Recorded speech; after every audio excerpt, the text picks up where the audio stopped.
Okay. That's not what I expected at the beginning of my live, but all right.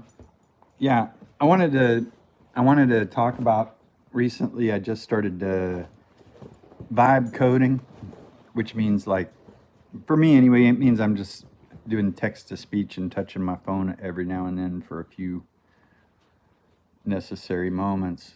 But I created a Tetris game. It has a different score mechanic. That was pretty cool. And I got some other stuff to kind of work, but I just wanted to go.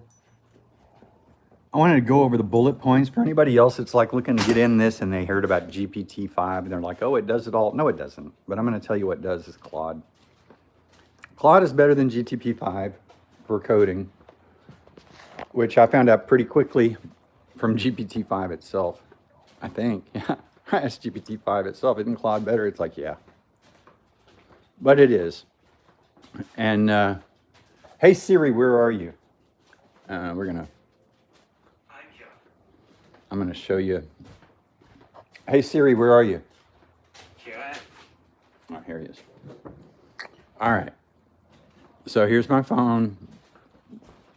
Like I said, I've been vibe coding, right?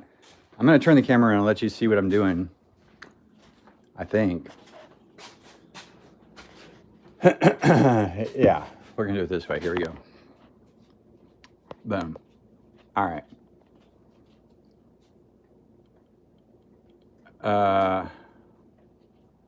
Here we go. Come on, damn it.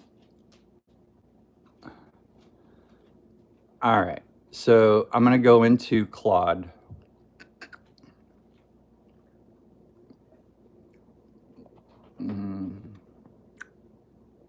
Hey, what's up, Chef Mario? I'm here in Claude, and all right.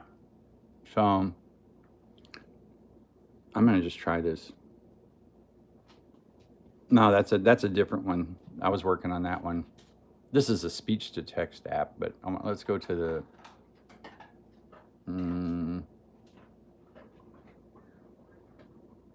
3D Tetris real time. What did I just start doing something else and I lost it?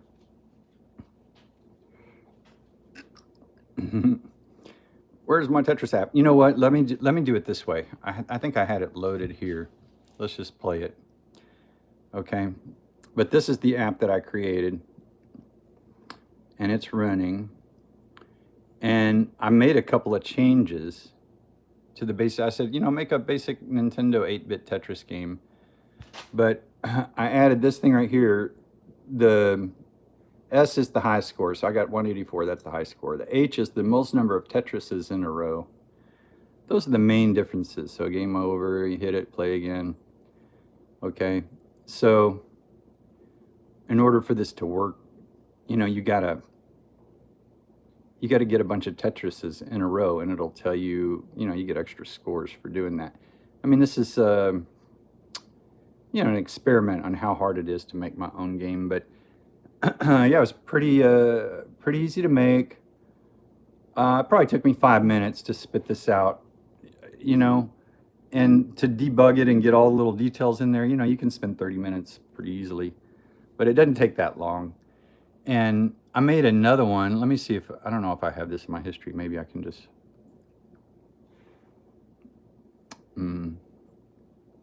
let's see. Yeah, here it is.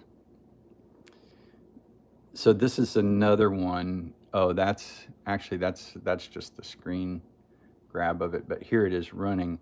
And then this one, use the user interface size. Well, this one has different modes, okay? So you can switch these different modes. Hopefully that didn't crash it. No? Maybe? And this is running localhost, so this is on my phone. Oh, the site can't be reached. Interesting. Reload. Localhost is currently unavailable. Oh, I guess it can't do that anymore. Well, anyways, I guess that's at least some sample. But I was able to get the code running. I got it to work on a remotely hosting thing called CodePen.io, and I got it to run locally on my phone. You saw it running locally before it stopped running. Who knows what that problem was? But yeah, it's a milestone for me to be able to get a Tetris game working that easily, and actually did what I wanted and didn't take all day long. I mean, if you work hard enough, you could have done this a long time ago, but you know, I tried Claude last year and it didn't excite me as much. But after I read everybody's excited about Chat GPT, but Claude's doing better, I felt like I really should make a video just to let everybody know that right now anyway, Chat GPT is still not winning when it comes to code creation. And the difference is the ethics, because the CEO of Claude wants to take his time, but they're focusing more on programming and more on ethics, because how the software is written, most of the exploits that people are worried about is when the AI is embedding hidden stuff in software to take control. So getting ethics and programming nailed, everything else should fall out, really. That's just the way I understand it. And I've spent enough time, you know, everybody who wants to go out there and take power for themselves, they usually end up in the same place, which is being humiliated by a power greater than them, ultimately. And so I think ethics matters. You know, people talking about AI and ethics and crime and stuff like that, but I do want to promote Claude and the team that made Claude for their continuing to focus on doing it for the right reasons. You know, I think that's important.